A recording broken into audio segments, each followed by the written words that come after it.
Guys, അപ്പോൾ ഈ video എന്ന് പറഞ്ഞാൽ ഒരു എൻഹാൻസ് ആർ അപ്ലൈ ചെയ്ത് നമ്മളൊരു കസ്റ്റമർക്ക് വേറെ സ്ഥലത്ത് ഇൻസ്റ്റാൾ ചെയ്യുന്ന സമയത്ത് ഇങ്ങോട്ട് മാറ്റി ഇൻസ്റ്റാളേഷൻ ചെയ്തതാണ്. നോർമൽ വീഡിയോ ആണ്, ഇതിൽ പ്രത്യേകിച്ച് കാര്യങ്ങളൊന്നും നമ്മൾ പറയുന്നില്ല. നമ്മൾ ഓരോ കാര്യങ്ങളും അപ്ഡേറ്റ് ചെയ്യേണ്ട ഭാഗമായിട്ട് അപ്ഡേറ്റ് ചെയ്തിരിക്കുന്നതാണ്. അപ്പോൾ ഇത് ആൾറെഡി വേറൊരു കസ്റ്റമർ യൂസ് ചെയ്ത മെഷീനാണ്. അപ്പോൾ കസ്റ്റമർ പുതിയ മെഷീൻ മേടിച്ച് കഴിഞ്ഞപ്പോഴത്തേക്കും ഇങ്ങോട്ടത്തേക്ക് ഇൻസ്റ്റാൾ ചെയ്യാൻ പറഞ്ഞിട്ട് നമ്മൾ ഫിൽറ്ററൊക്കെ മാറി ഇൻസ്റ്റാൾ ചെയ്ത് കൊടുക്കുന്നതാണ്. അപ്പോൾ ഈ മെഷീനിൽ എന്താ പ്രശ്നം എന്ന് വെച്ചാൽ, നമ്മൾ ഈ മെഷീനിൽ എപ്പോഴും പറ്റുന്നൊരു വിഷയമാണ് ഇൻസ്റ്റാളേഷനും കാര്യങ്ങളൊക്കെ ചെയ്യുന്ന സമയത്ത് നോർമലി നമുക്ക് ഇതിൻ്റെ ഒരു ഇന്നും ഔട്ടും മാറിപ്പോയി കഴിഞ്ഞാൽ എൻ്റെയർ പണി കിട്ടും. അപ്പോൾ നമുക്ക് അങ്ങനെ ഒരു ചെറിയൊരു സിറ്റുവേഷൻ വന്നാണ് നമ്മൾ ഇൻസ്റ്റാൾ ചെയ്യുന്ന സമയത്ത് ഇതിൻ്റെ ഇന്നും ഔട്ടും ജസ്റ്റ് ഒന്ന് മാറിപ്പോയി.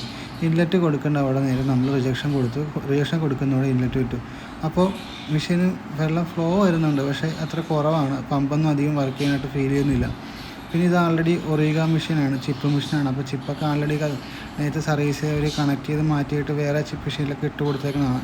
അപ്പോൾ അതൊന്നും നമ്മളല്ല ചെയ്തേക്കുന്നത്, നമ്മൾ ഈ ഇവിടെ ഫിറ്റിങ് മാത്രമേ ഉള്ളൂ. നമ്മൾ മണിക്കൂറുകൾ നേരെ ചെയ്തിട്ട് നോക്കിയിട്ടും ഈ വെള്ളം വരുന്നുമില്ല. എന്താ സംഭവം എന്ന് കണ്ടുപിടിക്കാൻ പറ്റില്ല. അവസാനമാണ് നിങ്ങൾക്ക് നമ്മൾ അങ്ങനെ ഒരു ഫൈൻഡിങ്സിലേക്ക് എത്തുന്നത്. നമ്മൾ കൊടുത്തേക്കുന്ന ഔട്ട് ലിസ്റ്റ് മാറിപ്പോയിരുന്നു. അപ്പോൾ നിങ്ങളിതൊക്കെ ഇതേപോലെ മിസ്റ്റേക്ക് പറ്റിയിട്ടുണ്ടെങ്കിൽ, അല്ലെങ്കിൽ നിങ്ങളുടെ അടുത്ത് വന്നിട്ട് ആരെങ്കിലും ഇങ്ങനെ കാണിച്ചിട്ടുണ്ടെങ്കിൽ നിങ്ങൾക്കിത് പെട്ടെന്ന് മനസ്സിലാക്കാൻ പറ്റും. വെള്ളത്തിന് ഇന്നലെ വരെ ഫ്ലോ ഉണ്ടായിരുന്നു, റീഇൻസ്റ്റാളേഷൻ ചെയ്യുമ്പോൾ ഫ്ലോയും കാര്യങ്ങളും ഉണ്ടാവില്ല. ചിലവരൊക്കെ ഫിൽറ്ററൊക്കെ മാറ്റാനായിട്ട് ഈ ഒരു ട്രിക്സൊക്കെ ഉപയോഗിക്കാറുണ്ടെന്നാണ് ഞാൻ ജസ്റ്റ് യൂട്യൂബിലൊക്കെ കണ്ടത്. അപ്പോൾ അങ്ങനെയൊക്കെ ചെയ്യുന്നവരുണ്ടെങ്കിൽ ജസ്റ്റ് നോക്കാം. ഈ ഒരു സിമ്പിൾ മെത്തേഡിൽ നമ്മൾ ഔട്ടും കൊടുത്തതിന് കറക്റ്റാണോ എന്ന് മാത്രം നോക്കിയാൽ മതി. ഇത് കറക്റ്റായിട്ട് കണ്ടുപിടിക്കാൻ പറ്റും. അതേപോലെ തന്നെ എൻഹാൻസ് RA+CVയിൽ ഈ ഒരു ചിപ്പ് വരുന്നത് മോഡലും ഉണ്ട്, നോർമൽ ടൈപ്പും ഉണ്ട്. അപ്പോൾ നിങ്ങൾ ഏത് മെഷീനാണോ എന്ന് കറക്റ്റായിട്ട് അതിൽ വെരിഫൈ ചെയ്യാം. പിന്നെ നിങ്ങളുടെ പ്യൂരിഫയറിൽ ഫിൽറ്റർ സമയത്ത് ഈ ഫിൽറ്റർ മാറുമ്പോൾ ചിപ്പ് മാത്രമാണോ ഫിൽറ്റർ മാറുന്നുണ്ടോ എന്ന് കറക്റ്റായിട്ട് വെരിഫൈ ചെയ്യാം. പിന്നെ നമ്മൾ RA+CV ആകുമ്പോഴത്തേക്ക് TDS ഒക്കെ ചെക്ക് ചെയ്യണമല്ലോ. TDS ചെക്ക് ചെയ്ത് നോക്കിയിട്ട് വേണം ഉപയോഗിക്കാനായിട്ട്. അപ്പോൾ 160 ആണ് ഇതിൻ്റെ വരുന്നത്, 168. അപ്പോൾ നിങ്ങൾ ഔട്ട്പുട്ട് വരുന്ന TDS ചെക്ക് ചെയ്യുക.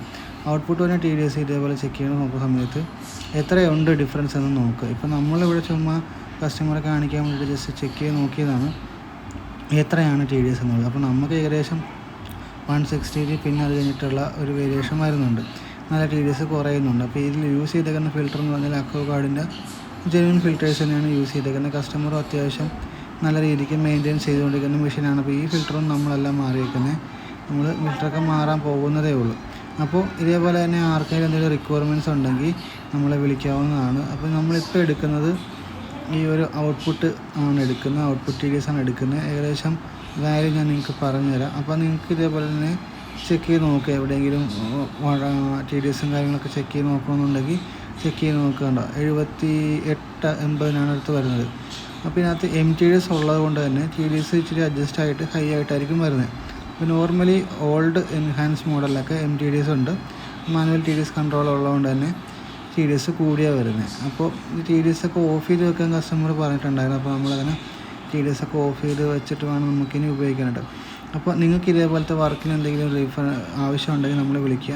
അപ്പോൾ ഞാൻ ആകെ പറഞ്ഞ് കൺഫ്യൂഷനാക്കി കാണും. അപ്പോൾ നിങ്ങൾക്ക് എന്തെങ്കിലുമൊക്കെ എൻക്വയറീസ് അറിയാനുണ്ടെങ്കിൽ നമ്മളെ വിളിച്ചാൽ നമ്മളത് പറഞ്ഞു തരാം.